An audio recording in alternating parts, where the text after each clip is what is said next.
दर्शक बंधु आजिर भिडियो रे आपण माननकु स्वागत करुछि। तो एबे घोषणा हैला बजेट 2024-25 कौ जिनिस आपणंकु हेबो सस्ता आउ कौ जिनिस हेबो महंगा। आजिर ए भिडियो रे सबु किछि इन्फॉर्मेशन पाई जाई परिबे। जानिबा पई भिडियोटिकु शेष पर्यंत देखंतु। संसद रे 2024-25 बजेट उपस्थापन करिसंती अर्थमंत्री निर्मला सीतारमण। एही बजेट रे साधारण लोकंकु अस्वस्थी देबा पई मोदी सरकार भरपूर चेष्टा करिसंती। चलित बजेट रे समस्त वर्ग को खुशी करिबा भली योजना मान घोषणा करिसंती अर्थमंत्री निर्मला सीतारमण। तेबे एही सबु भितरे साधारण लोक माने बजेट को नहीं एक प्रश्न उठांती जे कौन सस्ता हैला आउ कौन महंगा हैला। तेबे आज संसद रे अर्थमंत्री निर्मला सीतारमण को घोषणा अनुसार 3 प्रकार कैंसर औषध उपरु कस्टम ड्यूटी कमिबो। औषध और मेडिकल जिनिस उपरु कस्टम ड्यूटी कमाजिबो। फलरे कैंसर औषध सस्ता हेबो। सुना रूपा प्लाटिनम उपरु कस्टम ड्यूटी कमिबो। सुना रूपा उपरु कस्टम ड्यूटी 6% ह्रास होबो।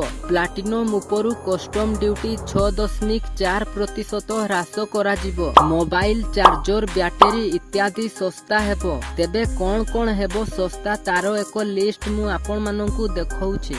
जेमिति कि कैंसर औषध, सुना रूपा platinum, cobalt, solar cell, mobile charger, battery, चमड़ा, बयन सामग्री, जोता, सामुद्रिक उत्पाद इत्यादि सस्ता हेबो। एवं महंगा सामग्रिक गुड़िक हेउछि पेट्रोकेमिकल उत्पाद, प्लास्टिक और प्लास्टिक संपर्कित उत्पाद एवं टेलीकॉम उपकरण। तो दर्शक बंधु ये थिला आजिरो अपडेट। जदि भिडियोटी भल लागिछि गोटे लाइक करी अन्य माननकु शेयर करी दियंतु एवं एही भली इन्फॉर्मेशन जानिबा पई आम चैनल को सब्सक्राइब करंतु।